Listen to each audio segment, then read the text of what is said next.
अस्सलाम वालेकुम नाजरीन, आप देख रहे हैं नया पाकिस्तान और मैं हूं शहजाद इकबाल। पाकिस्तान और अफगानिस्तान के दरमियान आज 2 रोज़ा जंगबंदी खत्म होने के बाद सीज फायर में मजीद 48 घंटों की तोसी हो गई है और इसी दौरान दोनों ममालिक के दरमियान बातचीत के जरिए मसले का हल निकालने की इत्तलात सामने आ रही है। दूसरी तरफ अफगानिस्तान के साथ जारी झड़पों और खैबर पख्तूनख्वा में कलअदम TTP के खिलाफ फौजी कार्रवाइयों को लेकर वफाकी हुकूमत और पाकिस्तान तहरीक इंसाफ की खैबर पख्तूनख्वा हुकूमत के दरमियान इख्तलाफात भी वाजे हैं।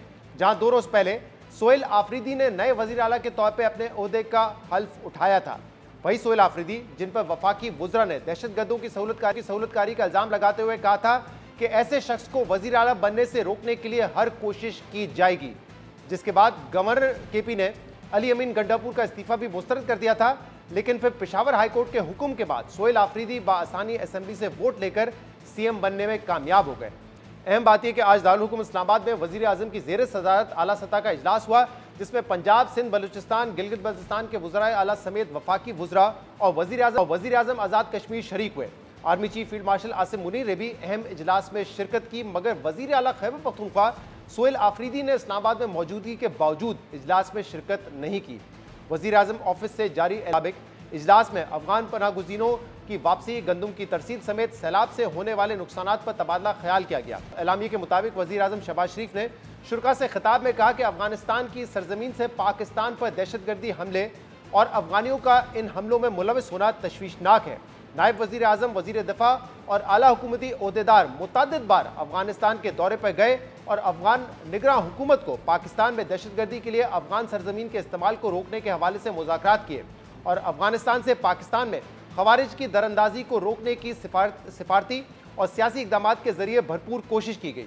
वज़ीर आज़म ने कहा कि पाकिस्तान के अवाम हमसे सवाल करते हैं कि हुकूमत कब तक अफगान मुहाजिरीन का बोझ उठाएगी।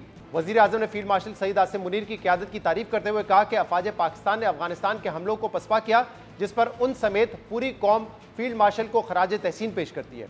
एलामिया के मुताबिक इजलास को बताया गया कि पाकिस्तान में गैर कानूनी तौर पर मौजूद अफगान बाशिंदों को पनाह देना और उन्हें गेस्ट हाउसेज में क़याम की इजाज़त देना कानूनन जुर्म है।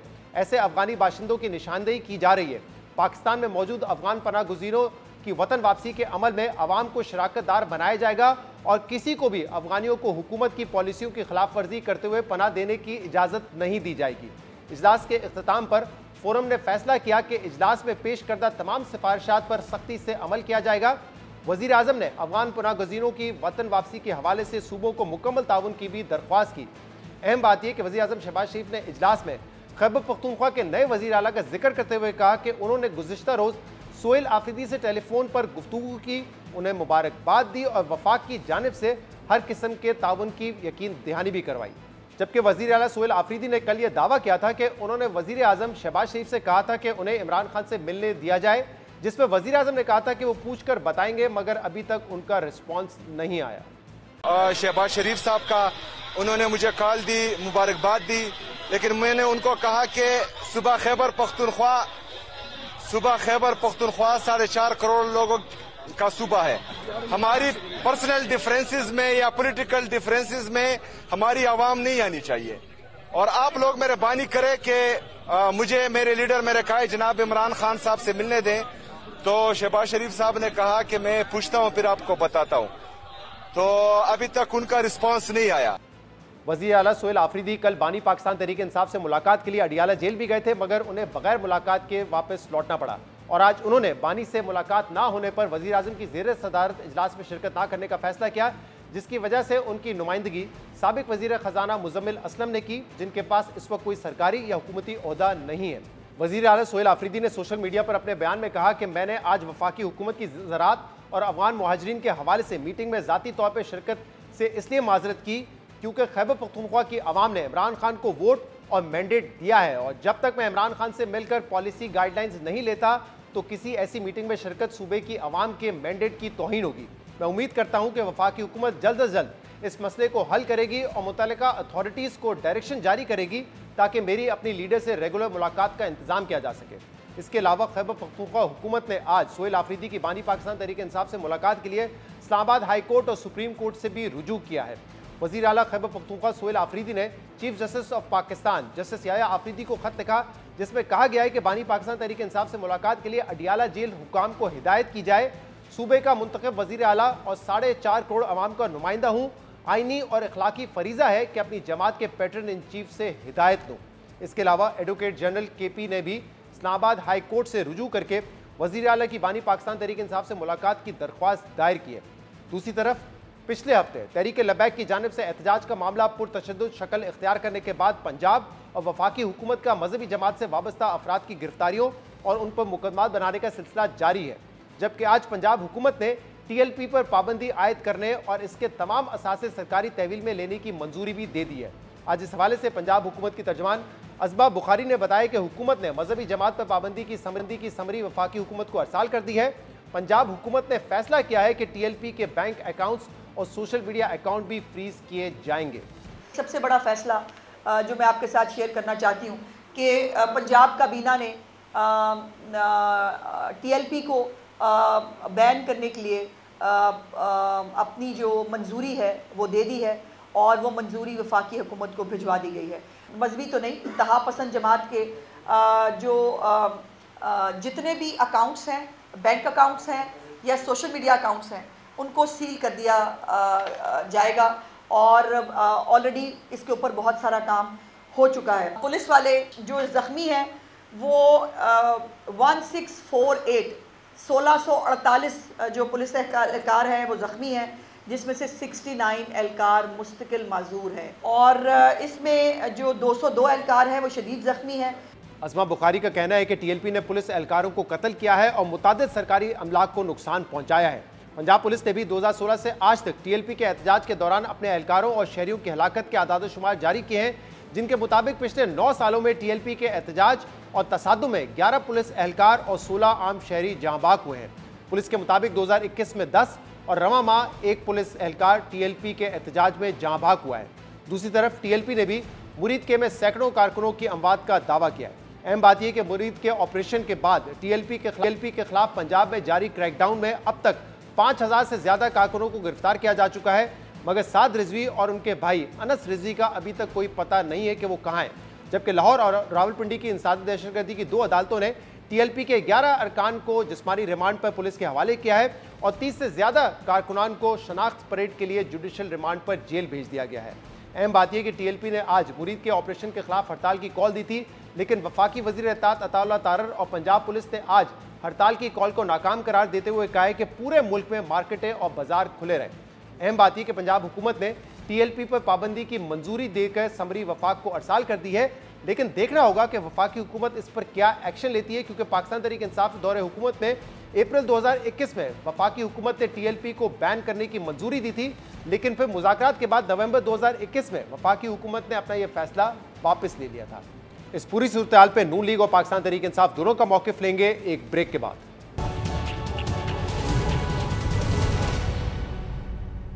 वेलकम बैक नाज़रीन। आज इस्लामाबाद में वज़ीर आज़म शहबाज शरीफ की ज़ेर सदारत आला सतह का इजलास हुआ है, जिसमें CM KP के सोहेल आफरीदी साहब ने शिरकत नहीं की। इसकी क्या वजह है और इसके अलावा किन मामलात पर बात हुई, इस पर हम बात करेंगे। उसके लिए हमें ज्वाइन किया है state minister for law barrister Akeel Malik साहब ने। नून लीग साहब का ताल्लुक है, बहुत बहुत शुक्रिया ज्वाइन करने के लिए। और इसके अलावा हमें ज्वाइन कर रहे हैं खैबर पख्तूनख्वा के साबिक वज़ीर ख़जाना मुज़म्मिल असलम, जो आज शहबाज शरीफ साहब के इस आला सतह इजलास में मौजूद थे और खैबर पख्तूनख्वा की नुमाइंदगी कर रहे थे। आप दोनों का बहुत बहुत शुक्रिया ज्वाइन करने के लिए।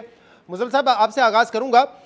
वजह तो बता दी CM सोहेल आफरीदी साहब ने अपने ट्वीट में कहा है कि मुझे इमरान खान से मिलने की इजाज़त नहीं दी गई और जब तक मैं पॉलिसी गाइडलाइंस उनसे नहीं लेता तो ऐसी किसी मीटिंग में शिरकत नहीं करूंगा। तो उन्होंने ज़ाती हैसियत में तो शिरकत नहीं की, लेकिन आपको खैबर पख्तूनख्वा की नुमाइंदगी के लिए वहाँ पर भेजा था।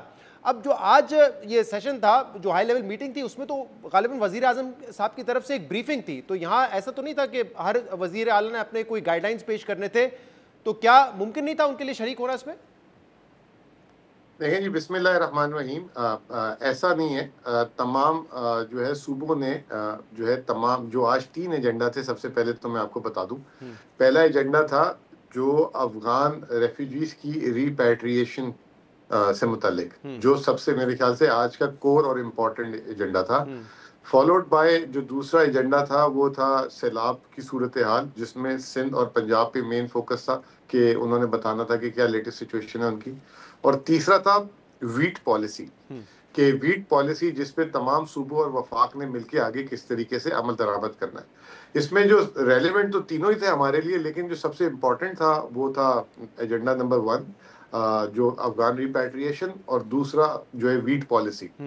तो उसमें जो आज का जो फॉर्मेट ये था कि उसमें तमाम सिक्योरिटी चीफ्स भी थे, जो सिक्योरिटी एजेंसीज भी थी, फेडरल मिनिस्टर्स भी थे, चारों वजीर आला, जिसमें मैं, हमारे वजीर आला की नुमाइंदगी, और वजीर आजम और डिप्टी पीएम वगैरह थे, जिसपे उन्होंने जो मिनिस्ट्री ऑफ इंटीरियर ने जो है एक presentation the on refugee status.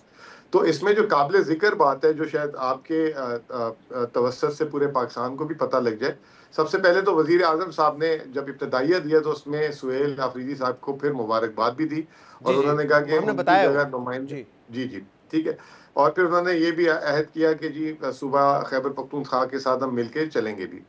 जो इम्पोर्टेंट चीज़ ये थी कि जो अफगान रेफ्यूजीज के कैंप हैं बलूचिस्तान में 10 हैं। मैं इस पे मवाद पे आता हूं जो आज डिस्कस हुआ, लेकिन मैं कह रहा हूं कि जब वो कह रहे हैं कि हम मुकम्मल ताउन भी करेंगे, फिर भी सोहेल आफरीदी साहब की तरफ से कोई पॉजिटिव जेस्चर नहीं आया, जब वजीर आजम कह रहे हैं कि हम ताउन करेंगे और तमाम तरह हमारी मदद हासिल होगी सूबे को। देखें जी, पॉजिटिव उन्होंने तो आपको पता है स्पीच, और फिर कल अडियाला, और अभी आपने ट्वीट मैंने नहीं देखी उसका भी जिक्र कर दिया कि तीनों में उन्होंने ये कहा कि मैं जो अपना इब्तिदा करूंगा, पहले मैं अपने चेयरमैन से मिल लूंगा और चेयरमैन से सारी गाइडलाइंस, डायरेक्शन और ये चीज़ें लेकर फिर जो है इंशाल्लाह ताला मैं अपनी फॉर्मली जो है मुलाकातें शुरू करूंगा तमाम जितनी भी रियासत की इकाइयाँ हैं उनके साथ। सही, अब मैं इसमें आता हूँ, जो क्योंकि आप वहाँ पे मीटिंग में थे, मैं डिस्कस करता हूँ पॉइंट बाय पॉइंट वहाँ पे जो डिस्कशन हुई। लेकिन अकील मलिक साहब, जब शहबाज शरीफ साहब कह रहे हैं कि मेरी तमाम तरह मदद हासिल होगी सूबे को और जो भी खैबर पख्तूनख्वा को मदद हमारी मिल सकती है हम देंगे, तो ये तो एक छोटा सा मामला है इमरान खान से मुलाकात का। वो कह रहे हैं कि मैं इलेक्ट हुआ हूँ, उनका मैंडेट है, मुझे मिलने दें ताकि मैं गाइडलाइंस ले लूँ। तो अगर आप चाहते हैं कि सुबह आपके साथ चले तो मिलने दें, गाइडलाइंस मिल जाएगी उनको, इसमें एतराज़ या रुकावट क्यों खड़ी की जा रही है? बिस्मिल्लाहिर्रहमानिर्रहीम। शहजाद साहब बहुत बहुत शुक्रिया। शहजाद साहब, ये एक देखें ना, ऐसी बात की जा रही है, क्या कोई सियासी शख्सियत, क्या कोई सियासी लीडर पाकिस्तान की सालमियत, पाकिस्तान की सिक्योरिटी, पाकिस्तान के इंटरेस्ट से इतना बालातर है या बड़ा है कि उसे मिले बगैर जो है कोई चीज़ यहाँ पे डिस्कस नहीं हो सकती। माजत के साथ ये जो कॉन्फिडेंस रिपोज हुआ है केपी की असम्बली के थ्रू, और केपी के मेम्बरान ने जब वोट दिया है और वज़ीर आला का मुंतखब उनको वज़ीर आला करवाया है, तो इनकी इखलाकी, इनकी कानूनी, इनकी आइनी जिम्मेदारी है उस सूबे की नुमाइंदगी। ये कोई बाय चॉइस नहीं है तमाम तर मामला। मुझे अफसोस इस बात का हुआ कि उन्होंने कहा मैं गाइडलाइन वहाँ से लेके आऊँगा, लेकिन मैं यहाँ पे अपना नुमाइंदा भिजवा रहा हूँ, मैं खुद नहीं जा रहा, डिस्पाइट द फैक्ट कि वो खुद इस्लामाबाद के प्रेमिसेस में मौजूद थे, इस्लामाबाद में ही मौजूद थे बल्कि इफ एनीथिंग। तो यहाँ पे ये देखने की जरूरत है कि जब आईनी जिम्मेदारी आपके ऊपर है, अखलाकी जिम्मेदारी आपके ऊपर है, कानूनी जिम्मेदारी आपके ऊपर है, और वो कह रहे हैं आईनी जिम्मेदारी पूरी करूंगा, मुझे गाइडलाइंस लेने दें। अब ये तो देखें, अब कोई ऐसे मामला है, मैं अगर आपसे पूछूं कोई भी एक मामला हो सकता है आप उस पर कहें कि मुझे नहीं पता मेरी पार्टी पॉलिसी क्या है, तो आप भी चाहेंगे कि जो नवाज शरीफ साहब की पॉलिसी हो, शहबाज शरीफ साहब की पॉलिसी हो, वही आप आके बयान करें, आप उससे हटके तो नहीं कर सकेंगे। तो जाहिर सी बात है वो भी कह रहे हैं मैं नुमाइंदगी करने के लिए तैयार हूं, मुझे अपने कायद से पॉलिसी तो लेने दो, पहले गाइडलाइन तो लेने दो। इसमें क्या मामला अभी देखें, अभी मुंतखब हुए वे 24 घंटे से ज्यादा का टाइम नहीं हुआ था, उन्होंने खत लिखा, उन्होंने कहा कि जी मैंने जाके पहले मुलाकात करनी है। अब ये बताएं कि क्या हर छोटी बड़ी मीटिंग से पहले जो वजीर आजम के दफ्तर में होती थी, जिसमें साबका वजीर आला केपी आते थे, अली मीन गंडापुर साहब, क्या वो हर मीटिंग से पहले जाके गाइडलाइन लेते थे? ऐसा तो नहीं होता। आज अंडर प्रोटेस्ट ही आ जाते, लेकिन आज एक बड़ा फैसला था इस हवाले से, जो अफगान रेफ्यूजीज के हवाले से रिपैट्रिएशन का तमाम तर मामला था, और सैलाब की मुजम्मिल साहब ने बात की। मुझे थोड़ा सा ये इस पे अफसोस भी हुआ, क्या सैलाब सबसे पहले जो है सूबे केपी में नहीं आया? क्या सूबे केपी अफेक्टेड नहीं था सैलाब से, कि सिर्फ सैलाब की तमाम तर बात जो है वो पंजाब और सिंध के हवाले से हुई? अली अमीन गंडापुर को गए हुए अभी सिर्फ हफ्ता हुआ है, आपको याद आ रहे हैं, तो आप चाह रहे हैं कि वो अगर नहीं मिलते थे हर मीटिंग से पहले तो फिर सोहेल आफरीदी भी ना मिले, मतलब ये ख्वाहिश है आपकी? नहीं, हर मीटिंग से पहले की बात नहीं। I think this is an अभी तो पहली मीटिंग है ना, वो तो नहीं, वो हर मीटिंग से तो बात नहीं करे, वो कह रहे हैं मैं अभी चीफ मिनिस्टर बनाऊं, मुझे गाइडलाइन तो लेने दो कि मुझे चीफ मिनिस्टर बनाया है, तो मुलाकात तो नॉर्मल सी बात है ना। नहीं, देखिए आपकी बात दुरुस्त होगी अपनी जगह, लेकिन ये बात भी तो कम से कम देखिए कि आज अंडर प्रोटेस्ट आ जाते, कहते वजीर आजम के वहां पे बैठे हुए वजीर आजम को कहते कि मेरी मुलाकात नहीं करवाएंगे तो मैं आपके साथ किसी किस्म का ताउन शायद नहीं। चले अब इश्यूज पे बात करते हैं। अपना मुद्दा चले ठीक है, ये एक मामला था कि वो क्यों नहीं गए, उस पर आपका मौक़िफ़ भी आ गया, मुज़म्मिल साहब का भी आ गया। अब उस पर बात करते हैं जो कंटेंट वहाँ पे हुआ। अब ये जो मुज़म्मिल साहब आपने कहा नंबर 1 इशू था अफगानीज की रिपैट्रिएशन का मामला, उस पर तो एक पॉलिसी इख्तलाफ है, इमरान खान के दर्जनों ट्वीट्स मौजूद हैं कि रेफ्यूजीज़ को ऐसे नहीं भेजना चाहिए, वो साल से यहाँ पर हैं, इस तरह हम जो मेहमान नवाजी कर रहे हैं वो खत्म नहीं होनी चाहिए सिलसिला। वफाकी हुकूमत कह रही है कि बिल्कुल होना चाहिए, बल्कि आज तो ये कहा है कि आवाम भी इसमें मदद करे और हर सूबे से दरख्वास्त की कि आप मुआवनत करें। तो फिर क्या उसमें आपने वहाँ पे आपका टेक था और आपने कोई मौक़िफ़ दिया अपना वहाँ पे अपनी हुकूमत का? जी बिल्कुल शहजाद, सबसे पहले तो जो है मैं आपको बताऊं कि जब इस पे बात हुई तो वज़ीर आला पंजाब ने सबसे पहले बात की, फिर उसके बाद जो है बलूचिस्तान के वज़ीर आला ने बात की, फिर उसके बाद जो है सिंध के वज़ीर आला ने भी बात की, फिर जो है कश्मीर जीबी और हमें फिर मुझे लिया उसमें। वज़ीर आज़म साहब का मैं शुक्रगुजार हूँ, उन्होंने काफ़ी मौका दिया बात करने का। इसमें सबसे इम्पॉर्टेंट चीज़ ये है कि आपको पता होना चाहिए कि पाकिस्तान में 10 कैंप हैं रेफ्यूजीज़ के बलूचिस्तान में, 1 कैंप है पंजाब में और 43 कैंप्स हैं केपी में। फेडरल गवर्नमेंट की पॉलिसी के तहत जिसके तहत उन्होंने तमाम कैंप्स को अब डी नोटिफाई कर दिया, यानी कि इन कैंप्स उसके डी नोटिफिकेशन के हिसाब से उस कैंप में जितने भी लोग हैं वो अब पाकिस्तान में उनका स्टेटस इलीगल हो गया है, बजाय इसके कि उनको पीओआर और एक पहले आपने एक रजिस्ट्रेशन दी हुई थी उसके बावजूद भी।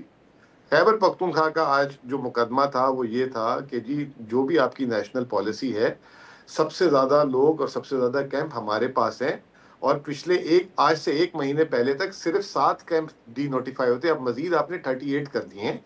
38 कैंप को डी नोटिफाई करके इनको ओवरनाइट नहीं भेजा जा सकता। ऑलरेडी सबसे ज्यादा लोग 8 लाख लोग हम ही ने रिपैट्रिएट किए हैं, मजीद 12 लाख के उससे ज्यादा है वो भी हमने करने हैं।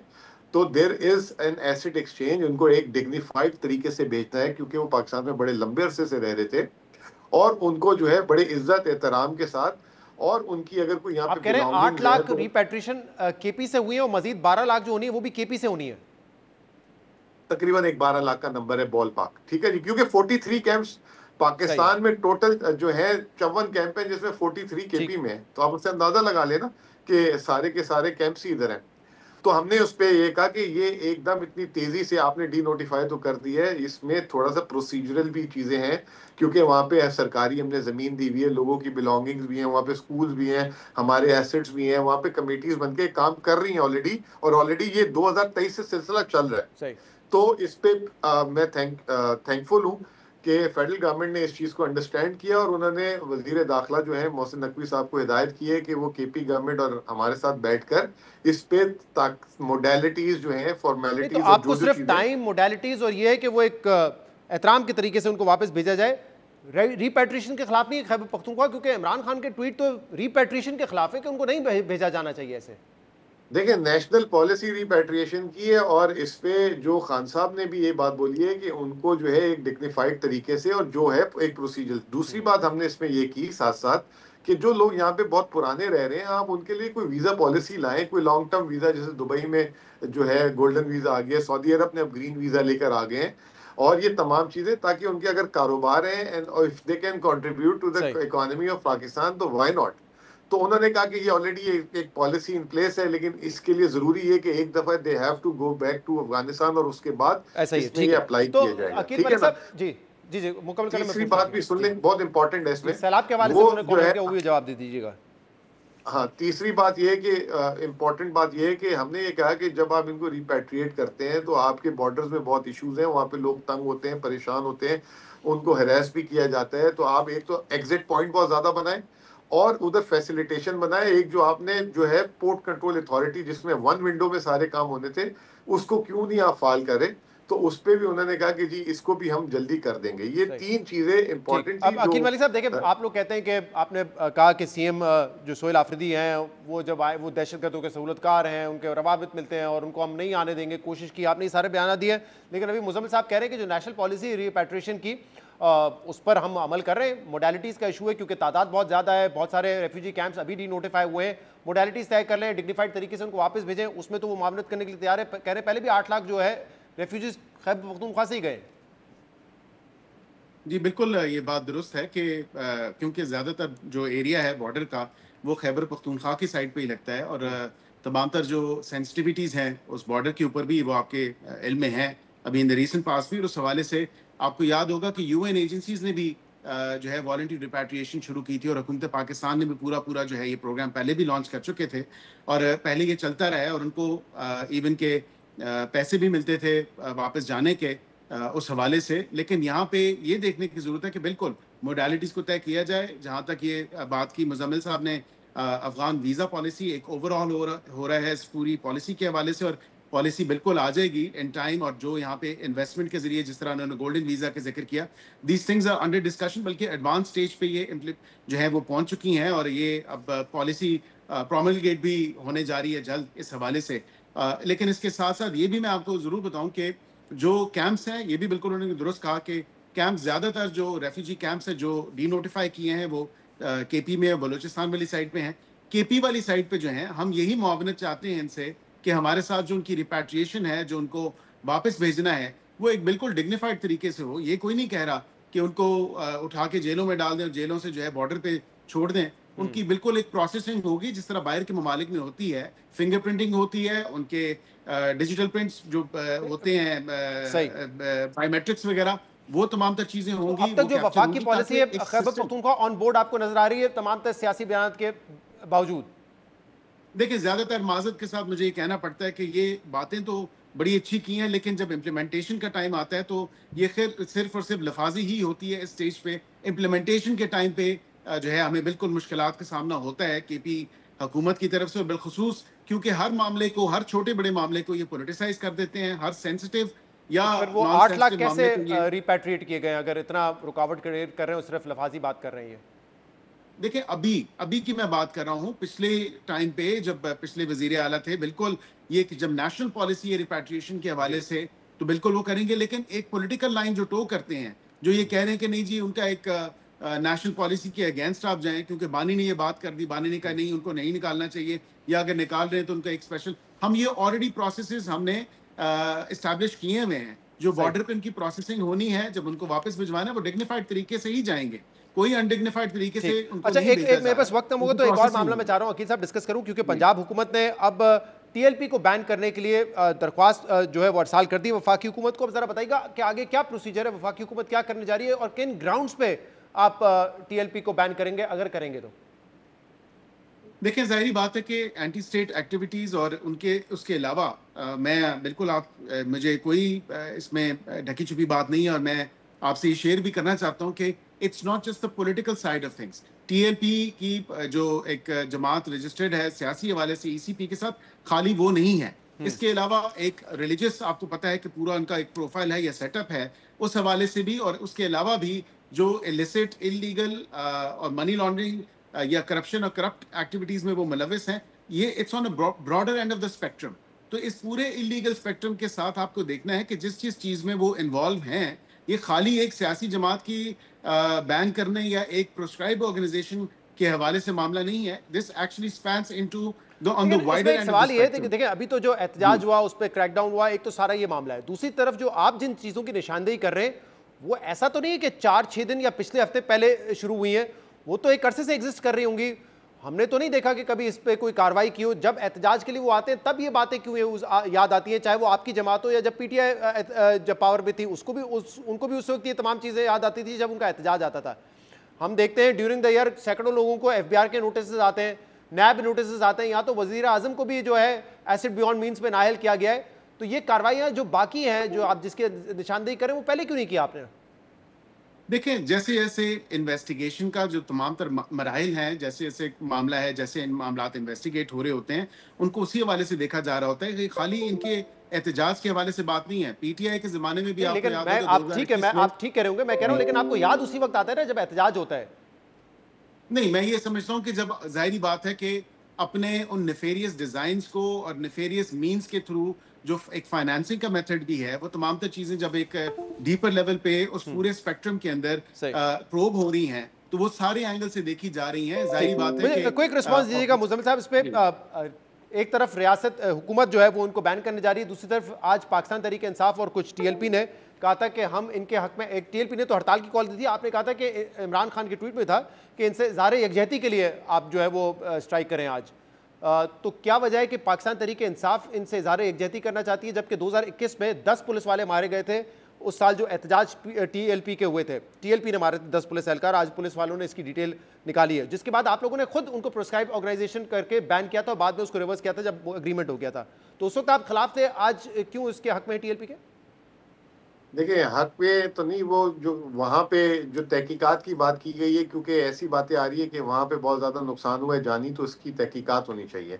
तो ये वो एक अच्छी बात है कि अगर कोई पाकिस्तान में ऐसा कोई जानी नुकसान हुआ है तो तहकीकात हो जाए, सामने फैक्ट्स एंड फिगर आ जाएं। बाकी कि किसके पल्ले में हम हैं किसके पल्ले में नहीं, इसकी तो कोई बात ही नहीं हुई। दूसरा शहजाद, एक इंपॉर्टेंट बात है जो आप जरूर सुन लें ताकि आपके पास टाइम कम होगा। वीट पे भी बात हुई है, और वीट पे जो पंजाब ने आटे पे और गंदम पे पाबंदी लगाई हुई थी, जो बड़े कम जी छोड़ रहे थे, तो एक नेशनल आज एग्री हो गया है कि कोई सूबा जो है किसी को नहीं रोकेगा, और एक सही। वीट प्रोक्योरमेंट पॉलिसी तमाम सूबे अपने अपने स्ट्रेटेजिक रिजर्व भी बनाएंगे। चलिए ये अच्छी तो बात है, ये लेकिन टीएलपी एक वाले पे देखिए, ये अगर आप कह रहे हैं तहकीकात होनी चाहिए, बिल्कुल ठीक है तहकीकात होनी चाहिए, लेकिन उससे पहले उनके साथ इजहार यकजहती कर देना, जबकि हकायक ही सामने नहीं है, और खुद वो अपने ट्वीट में कह रहे हैं कि हकायक सामने आने चाहिए। तो क्यों जब आपके सामने हकायक नहीं है और आप इन्वेस्टिगेशन का मुतालबा कर रहे हैं, तो उससे पहले क्यों उनके साथ इजहार यकजहती कर रहे हैं फिर? नहीं, तो ये हम तो सिर्फ इस चीज के लिए कह रहे हैं कि इसकी एक जुडिशियल कमीशन हो के सामने जो है हकाइक आ जाए, उसके बाद यकजहती, अगर किसी का नुकसान हुआ है तो यकजहती बुरी बात तो नहीं है, और अगर वो गलत है, उन्होंने कोई गलत काम किया है तो वो भी सामने लिया है। 2021 में पंजाब तो हुकूमत आप है, पुलिस वालों के साथ इजहार यकजहती कर रहे थे क्योंकि उनकी तो वो तो बात हुई बहुत थी, दफा और हमारा। इसलिए आपने बैन किया था टीएलपी को। सर अभी देखें, अभी मैं इस मीटिंग से होकर आया हूं, तो कितनी दफा हम पे जो है तशद्दुद हुआ है, पीडीएम ने किया है। तो अभी आप कहेंगे कि आप क्यों चले गए थे वहां पे, या वजीर आला क्यों जाता है? ये तो होता रहा है, पाकिस्तान की तारीख है। पीपल्स पार्टी ने नून लीग के साथ किया है, नून लीग ने पीपल्स पार्टी के साथ किया है। तो ये कोई नई बात तो नहीं है। इसका मतलब ये तो नहीं है कि आपने उस वक्त FIR एक कटाई थी तो आज आप उनके लिए फेवर में क्यों आ गए। किसी के साथ जुल्म हुआ है, अगर नहीं हुआ तो भी सामने आ बहुत जाना बहुत चाहिए। शुक्रिया, बहुत बहुत शुक्रिया। मुजम्मिल असलम साहब और अकील मलिक साहब हमारे साथ मौजूद थे। प्रोग्राम में एक ब्रेक शामिल करते हैं, हम इशू में बात करेंगे इसके बाद।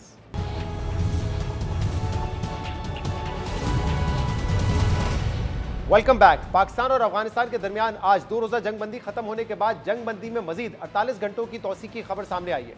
बरतानवी खबर एजेंसी रॉयटर्स की खबर के मुताबिक जंगबंदी दोहा में तयशुदा मुज़ाकरात का नतीजा निकलने तक जारी रहेगी, जिसके लिए पाकिस्तानी वफ़द दोहा पहुंच चुका है और अफगान वफ़द की कल दोहा आमद मुतवक्को है।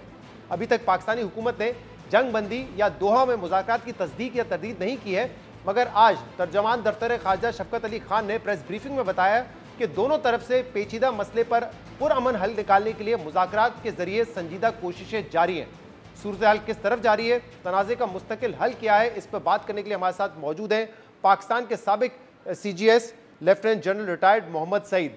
सईद साहब बहुत बहुत शुक्रिया वक्त देने के लिए। सईद साहब, ये कहा जा रहा है कि 48 घंटे मजीद तोसी हो गई है सीज़ फायर में, और इस दौरान जो संजीदा नौयत की कोशिशें दोनों तरफ से हो रही हैं ताकि मुस्तकिल हल निकाला जाए इस मसले का। लेकिन आज शहबाज शरीफ साहब ने यह भी बताया कि इससे पहले भी कई कोशिशें हुई हैं मुज़ाकरात करने की, लेकिन फिर भी अफगानिस्तान की सरजमीन इस्तेमाल हो रही है पाकिस्तान के खिलाफ। आपको लग रहा है कि ये मुस्तकिल हल इसका निकल सकेगा? बिस्मिल्लाहिर्रहमानिर्रहीम। शहजाद साहब अस्सलाम वालेकुम, आपका बहुत बहुत शुक्रिया। ये एक बहुत ही पेचीदा सिचुएशन है, सूरत हाल है, जिसके ऊपर हमारे लोगों में मैं कहूँगा कि बहुत ज़्यादा एक्यूरेट इंफॉर्मेशन ना होने की वजह से बहुत ज़्यादा एक बेचैनी भी है, बहुत परेशानी भी है, और मेरे ख्याल में हर पाकिस्तानी के ज़हन में ये एक सवाल इस वक्त बहुत परेशानी का बायस है कि कहीं एक और जंग की तरफ तो नहीं पाकिस्तान जा रहा। जहाँ तक बात है कि ये मसले का हल कैसे निकलेगा, उसका किसी भी एक जुमले में जवाब नहीं दिया जा सकता। लेकिन ये मसला खड़ा क्यों हुआ? इन दिनों इनकी गवर्नमेंट आई तालिबान की काबुल में, मैं उन दिनों सर्विस में था, और इनके साथ जो बातचीत हो रही थी उसकी कहीं ना कहीं मुझे भी विजिबिलिटी रहती थी, या आप कह लें कई जगह पे मैं शामिल भी था जी। लेकिन मैं कुछ बातें ऐसी आप सबके सामने रखूंगा, पाकिस्तान के अवाम के सामने, आम लोगों के सामने, जिनकी जो कोई कॉन्फिडेंशियल नहीं है, जो कोई सीक्रेट नहीं है, जो सारे मीडिया ने देखी, सारे लोगों ने देखी, लेकिन उसको एक रब्त के साथ मिला के कनेक्ट करके कोई तजिया मेरे ख्याल में कम किया जा रहा है वजूहात का। पहली बात तो अफगानिस्तान के बारे में बात करते हैं। देखिए, अफगानिस्तान में इस वक्त 1979 में वहाँ पे सोवियत यूनियन आया, लेकिन उससे पिछले भी 10 से 15 साल अगर आप देखें तो वहाँ पे कोई ऐसी ट्रांजिशन नहीं थी, कोई गवर्नमेंट की तब्दीली ऐसी नहीं थी जो जिसमें खून रेजी ना हुई। तो आप एक अजम्पशन ले सकते हैं कि अफगानिस्तान में इस वक्त खास तौर पे पश्तून बेल्ट में जो 50 साल की उम्र के लोग हैं और 50 के 60 साल की उम्र तक में लोग हैं, तो उन्होंने जंग और खून रेजी के अलावा कुछ नहीं देखा। तो इज्तिमाई तौर पे उनका एक वर्ल्ड व्यू जो है वो सबको समझने की जरूरत है कि वो वर्ल्ड व्यू क्या है। दूसरी जो एक बड़ी अहम बात है वो ये है कि जो सोवियत यूनियन के वहां आने के बाद जो हालात पैदा हुए और फिर ग्लोबल वॉर ऑन टेरर के बाद जो हालात पैदा हुए 2001 के बाद, ये किसी एक मुल्क का किया धरा नहीं था, ये एक बैनुल-अक़वामी प्रोजेक्ट था, ग्लोबल प्रोजेक्ट था। दोनों दफा अफगानिस्तान में जो गए, एक दफा पहले सोवियत यूनियन के टाइम पे मुस्लिम और गैर मुस्लिम ममालिक डायरेक्टली या इनडायरेक्टली बहुत सारे, और दूसरी दफा भी कोई 40 मुल्कों के लोग थे, 27 मुल्कों की आर्मी थी जो इन्वॉल्व थी। तो ग्लोबल प्रोजेक्ट था और जो जियो पॉलिटिक्स है उसकी वजह से अफगानिस्तान के लोग उन्होंने बहुत सफ़र किया। तो पहली बात तो ये सबको गौर करनी चाहिए कि सिर्फ खित्ते में हमसाया नहीं, पूरी दुनिया की ये जिम्मेदारी है, क्योंकि ग्लोबल प्रोजेक्ट्स की वजह से, जियो पोलिटिकल इंटरेस्ट की वजह से अफगानिस्तान की ये हालत हुई जो आज है। तो इसको तब्दील करने की जिम्मेदारी भी बैनुल-अक़वामी इंटरनेशनल कम्युनिटी पे आती है और रीजन पे भी आती है। लेकिन उस तब्दीली को अलमबरदार जो हैं वो काबुल में जो गवर्नमेंट है वो है, और काबुल की गवर्नमेंट को एक चीज़ समझनी चाहिए कि पूरी दुनिया में जब कोई इंसर्जेंसीज या गुरिल्ला वॉरफेयर चलती हैं तो गुरिल्ला वॉरफेयर ख़त्म होने के बाद हमेशा दो चॉइसेस होती हैं। एक चॉइस तो होती है जो कि हमने देखी नॉर्दर्न आयरलैंड में, अल्जीरिया में, क्यूबा में, साउथ अफ्रीका में, कोलंबिया में, यूगोस्लाविया में, बड़ी मिसालें हैं कि वहाँ पे जो लीडर होता है उस तहरीक का और वो तहरीक के जो लोग हैं वो अपने आप को तब्दील करते हैं दो अहम एरियाज के अंदर। अपना जो अंदरूनी खाना है उसका, वहाँ पे वो एक इज्तिमाई सोच के ताबे करते हैं अपनी पॉलिसीज, इंक्लूसिविटी लेके आते हैं, जो अवाम चाहती है अपने आप को उसके साथ अलाइन करते हैं। ये बहुत बड़ा चैलेंज होता है गुरिल्ला मूवमेंट्स के लिए, क्योंकि उनका एक माइंडसेट और मोमेंटम ऐसा बना होता है कि वो इन सॉफ्ट अप्रोचेस की तरफ आना उनको बड़ी दिक्कत पेश आती है। और बैरूनी कॉन्टेक्स्ट में क्या करती हैं वो गुरिल्ला मूवमेंट्स, वो अपने आप को इंटरनेशनल कवानीन, बैनुल-अक़वामी नॉर्म्स के तहत अपने आप को आहिस्ता आहिस्ता ट्रांजिशन करती है।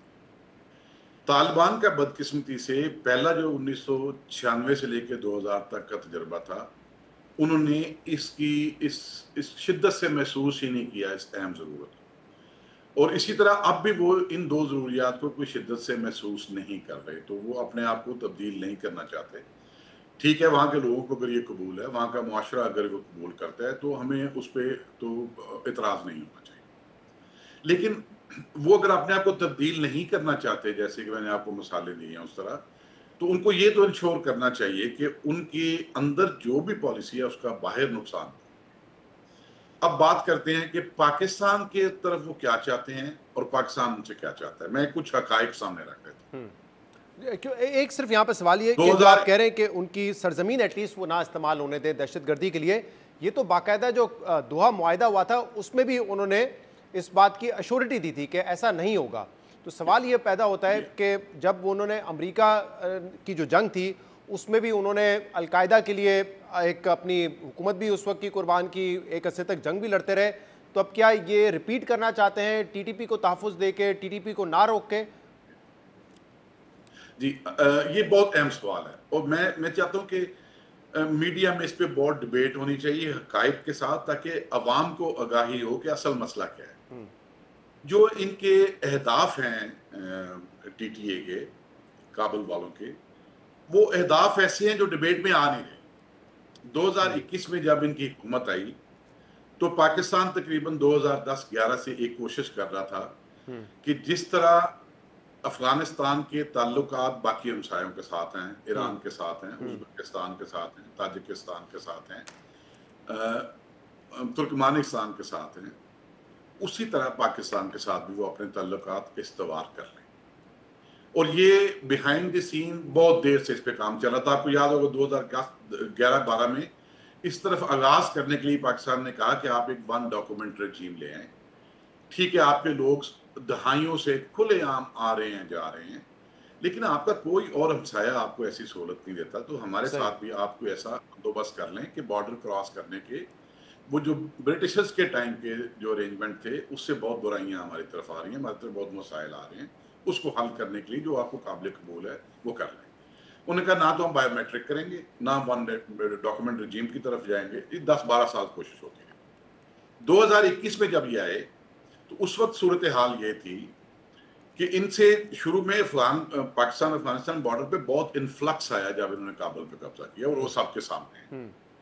उस वक्त हमारे मुआशी हालात जो थे उनमें दो बहुत बड़ी मुश्किलात जो थी जिसपे आम तौर पे हम गौर नहीं करते, वो ये थी कि अफगान ट्रांजिट ट्रेड जब से शुरू हुई है सब तब से हमें बहुत डैमेज कर रही है। और इसका एक बिल्कुल आसान सी जो बात समझने वाली है, हम पाकिस्तानियों को ये समझना चाहिए कि हमारे शहर में कौन सा शहर है जिसमें बाड़ा नहीं है।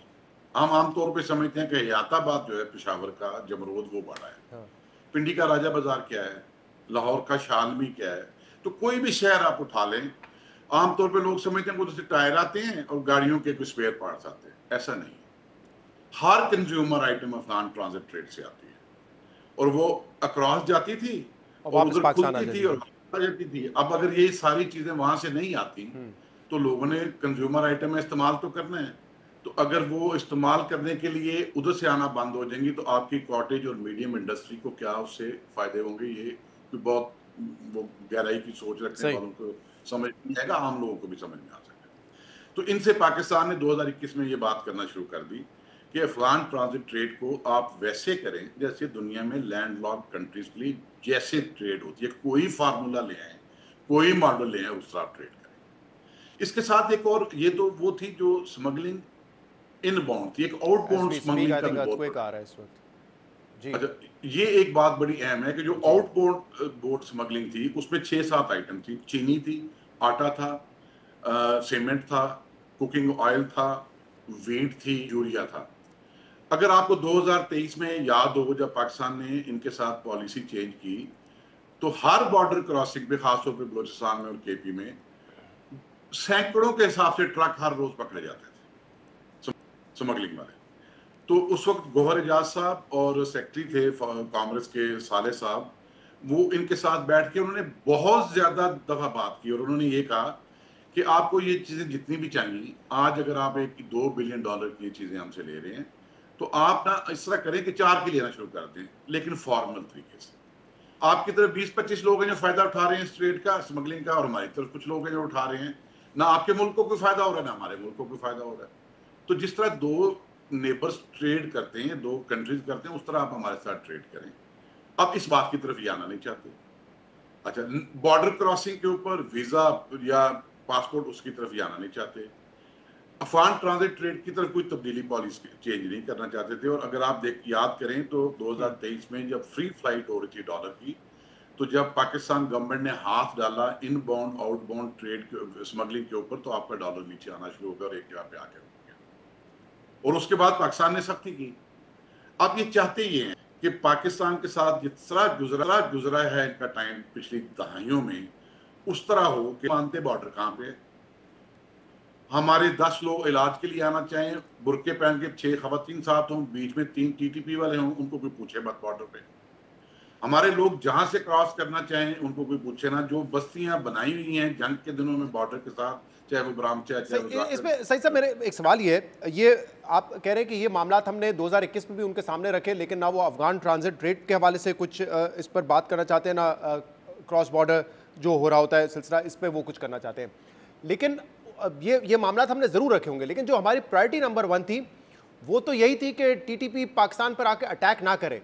तो क्या आप ये कहने की कोशिश कर रहे हैं कि हमने क्योंकि इन 2 मामलात पे ज्यादा पुश किया तो इस वजह से जो इन्फ्लक्स ऑफ टीटीपी है, उनकी जो दरअंदाजी है, उसको वो नहीं रोक रहे, एक लेवरेज के तौर पे इस्तेमाल कर रहे हैं उसको? ये बिल्कुल आप ठीक कह रहे हैं। हुआ ये कि 2021, 22, 23 के सालों में ये बहुत अच्छा काम किया पाकिस्तान गवर्नमेंट ने कि उन्होंने सख्ती की स्मगलिंग पे भी, उन्होंने सख्ती की अफगान ट्रांजिट ट्रेड पे भी, उन्होंने बॉर्डर क्रॉसिंग पे भी सख्ती की। दुनिया के और भी जगहों पे 2 मुस्लिम ममालिक हमसाया हैं, कहीं ऐसे नहीं। अब जब उन्होंने सख्ती की, और तालिबान का हदफ यह है कि किसी तरह स्टेटस को की तरफ जाया जाए, बॉर्डर क्रॉसिंग में भी, ट्रांजिट ट्रेड में भी, और बाकी भी जो इनफॉर्मल ट्रेड चल रही थी स्मगलिंग में, उस तरफ जाए। अब वो लेवरेज के तौर पे टीटीपी को इस्तेमाल कर रहे हैं, और बाकी दुनिया को वो ये कहते हैं कि ये तो है ही नहीं है यहाँ पे, ये तो पाकिस्तान के अंदर ही है। और हमारे लीडर्स के साथ जब वो बैठते हैं तो फिर वो कहते हैं कि है, हमारे पास उस तरह के जराए नहीं है कि हम उनको कंट्रोल कर सके। जो हमें हर्ट कर रहा था, चाहे वो ISIS थी, चाहे वो ETIM था, चाहे वो उज़्बेक मूवमेंट थी, उन सबको तो हमने कंट्रोल कर लिया, इनको नहीं हम कर सके। लैक ऑफ विल है।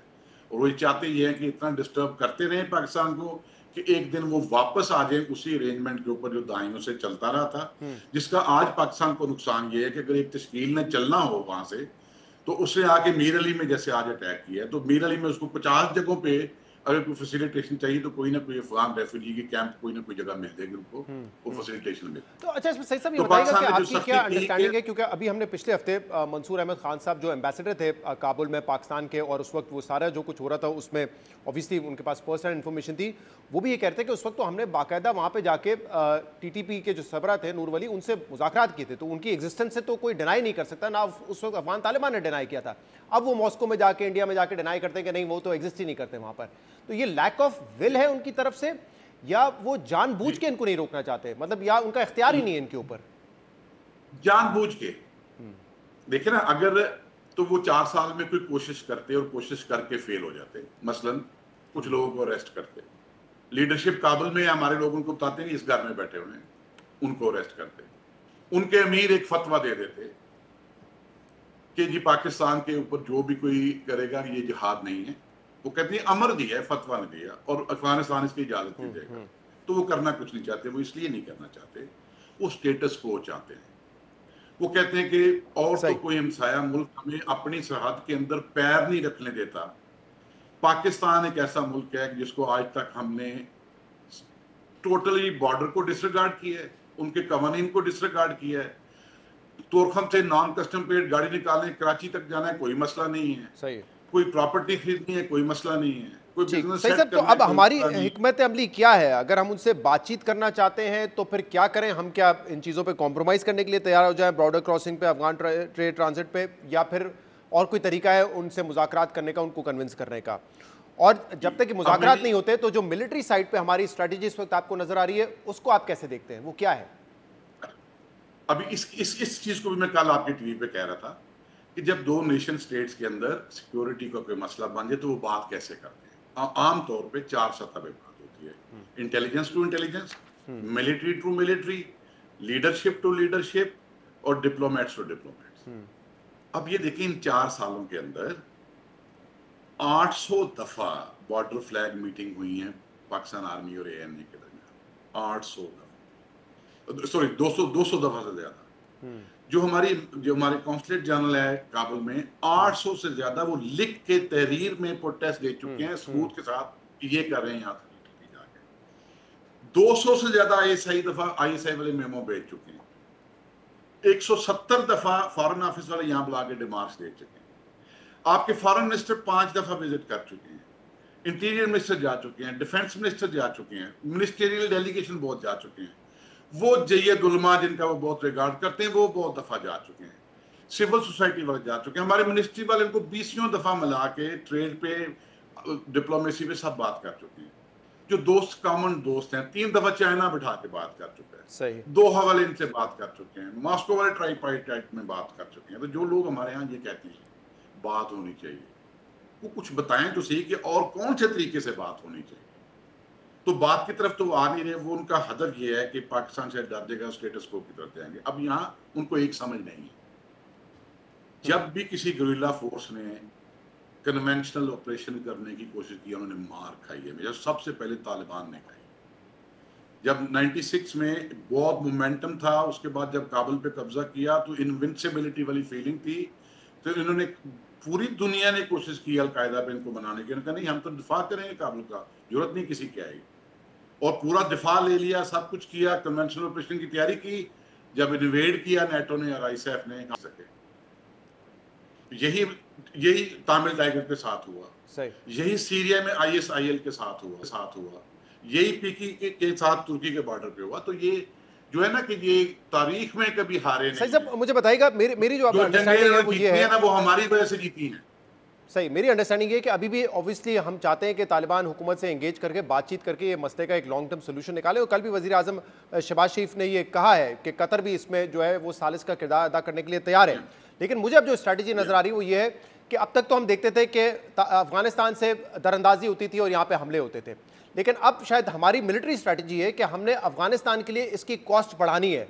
अगर वहाँ से हमला होगा तो हम भी स्ट्राइक करेंगे वहाँ पे जाके, और चाहे काबुल में भी करनी पड़े तब भी हम करेंगे, ताकि उनको अंदाज़ा हो, उनकी कॉस्ट ज़्यादा हो, और फिर हम उनको प्रेशराइज करके मेज़ पे लाना चाहते हैं, उनसे बात करना चाहते हैं। मुझे बज़ाहिर ये मिलिट्री और डिप्लोमेटिक स्ट्रेटजी नजर आती है। ये आपकी असेसमेंट बड़ी ठीक है, मैं भी आपको एक असेसमेंट ही दे सकता हूँ इसके ऊपर। मैं आपसे इत्तेफाक करते हुए सिर्फ ये बात कहूँगा कि कोई भी और लीडरशिप होती इस सिचुएशन के अंदर, 4 साल की कितनी बात की वो मैंने हकायक आपके सामने रखे, और इन हकायक के साथ जब आप हर सतह पे बात कर रहे थे, चारों सतह पे, तो आपके 3850 लोगों की शहादतें हुई इनके देखते हुए तालिबान।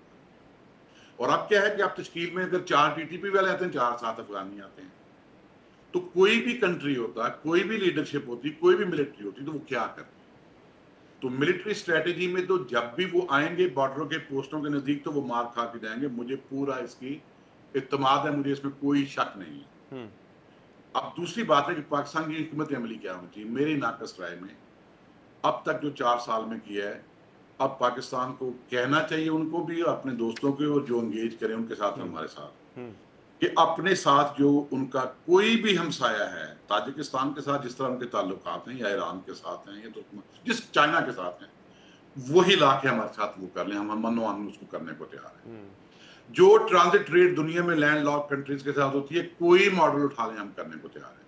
लेकिन जो अब तक होता रहा वो हम नहीं होने देंगे, क्योंकि उसके साथ हमारे माशरे में जो बुराइयां आई, जो इंस्टेबिलिटी आई है, वो अब कितनी देर तक बर्दाश्त। अच्छा, इसमें मैं सही सभी बताइएगा कि लेट्स सपोज अगर हम उनको कोई फ्लेक्सिबल, एक मफरूज़ है कि अफगान ट्रांजिट रेट पे, बॉर्डर क्रॉसिंग पे अगर कोई रिलैक्सेशन उनको दे भी देते हैं, ठीक है, उनका कोई मुतालबा हम मान भी लेते हैं, लेट्स सपोज, तब भी आपको लगता है कि जो TTP की कार्रवाइयाँ हैं पाकिस्तान में वो रुक जाएंगी? क्योंकि एक दूसरी भी बात भी है ना, वो ये है कि नज़रिया उनका अफगान तालिबान वाला ही है। अफगान तालिबान अगर वहाँ पर जीते हैं अफगानिस्तान में, तो शायद TTP को ये हो कि यहाँ पर भी हम जीत के कुछ हिस्सा अपने कंट्रोल में ले सकते हैं। फिर ये बात की जाती है कि जो लड़ते हैं, जो जंगजू हैं, वो अगर असला नहीं उठाएंगे और असला रख देंगे तो फिर वो क्या करेंगे? क्या वो अफगानिस्तान में रहेंगे या पाकिस्तान में आके एक पीसफुल सिटीजन के तौर पर रहेंगे? तो मतलब क्या ये कोई गारंटी है अगर इन चीज़ों पर रिलैक्सेशन दे देते हैं तो TTP के जो अज़ाइम है वो भी ख़त्म हो जाएंगे बिल्कुल, और वो आम शहरियों की तरह या अफगानिस्तान में रह लेंगे या पाकिस्तान में रह लेंगे? असल में वो रिलैक्सेशन नहीं चाहते, वो स्टेटस को चाहते कि कोई बॉर्डर नहीं है, लरोबार के पीछे वो चलना चाहते हैं। वो कहते हैं कि हम जिधर मर्जी आए जाए, हमें कोई ना रोके, टेकन फॉर ग्रांटेड बात। देखें, जो उनकी आर्मी ने बहुत अचीवमेंट की, या उनकी मुजाहिदीन ने की, या उनके अब AN कहते हैं, ओके, वी रिस्पेक्ट है, ग्रेट अचीवमेंट। लेकिन इसका क्या मतलब यह कि आप बाकियों को अंडरमाइन करना शुरू कर दें? जो लोगों को ये शक है वो कोई पाकिस्तान के किसी इलाके पे कब्जा कर लेंगे, मैं आपको पूरे एतमाद से बताता हूँ कि वो hit and run type operation करते रहेंगे, उधर फायर कर दिया, उधर इधर सुसाइडेड कर दिया। Pakistan army, Pakistan arm forces के सामने हमारे इलाके में आके वो जगह कोई होल्ड नहीं कर सकते 1 इंच भी, ना आज से चंद साल बाद। ये नहीं हो सकता। इधर आ जाएंगे, कुछ इलाके रोड कर लेंगे, ये नहीं हो सकता। अच्छा, मैं पाकिस्तान ने जो पोजीशन दी, इस पे कायम रहना चाहिए। जो चीज एड्रेस करनी चाहिए हमें, वो ये है कि जो उनको हर दफा दरारें नजर आती है ना हमारी सोच में, कि गवर्नमेंट ने तो ये कह रही है या रियासती इदारे ये कह रहे हैं, लेकिन हमें फलां जगह से और आवाज आ रही है, फलां जगह से और आवाज आ रही है, फलां मजहबी वो जो हल्के हमसे ये आवाज आ रही है। अब यक जबान होके हमें ये कहना चाहिए कि हमने बहुत सफर कर लिया है इनकी इस आजादाना नकलो हरकत हमारे मुल्क के अंदर से। पाकिस्तानी मुआशरे में जो तकसीम है अफगानिस्तान के ऊपर, वो खत्म होनी चाहिए। अगर तो 50 साल में जिस स्टेटस को में हमारे साथ वो रह रहे थे उसके हमें फायदे हुए, फिर उसी को चलाना चाहिए आगे। सही। और अगर नहीं है, आप पिछले 5 साल में देखे ना, जब से आपने यहाँ से अनरजिस्टर्ड रेफ्यूजीज निकालने शुरू किए हैं, क्या इस्लामाबाद के हालात बेहतर हुए हैं? क्या कराची में कोई फर्क पड़ना शुरू हुआ है? क्या लाहौर में कोई फर्क पड़ना शुरू हुआ है?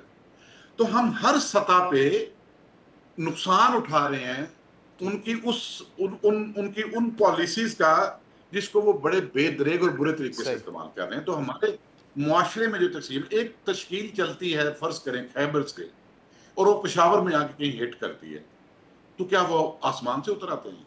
वो कहीं क्रॉस करते हैं, कहीं रात गुजारते हैं, फिर आके रैकी करते हैं, फिर कहीं वो पेशावर में रहते हैं या पिंडी में करते हैं तो पिंडी में कहीं रहते हैं।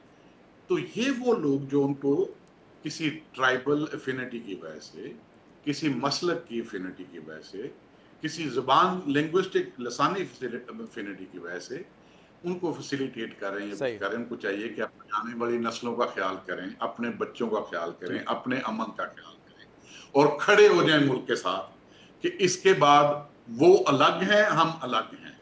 हम दो अलग, हम कह सकते हैं कि कॉन्जॉइंट ट्विन्स हैं, मुकद्दर हमारा जुड़ा हुआ है, लेकिन वो एक सेपरेट नेशन स्टेट है, हम एक सेपरेट नेशन स्टेट है, और हमको ऐसे रहना है जैसे दुनिया में कहीं भी और दो नेशन स्टेट जो चाहे मेजॉरिटी में मुसलमान हो वो रहती है।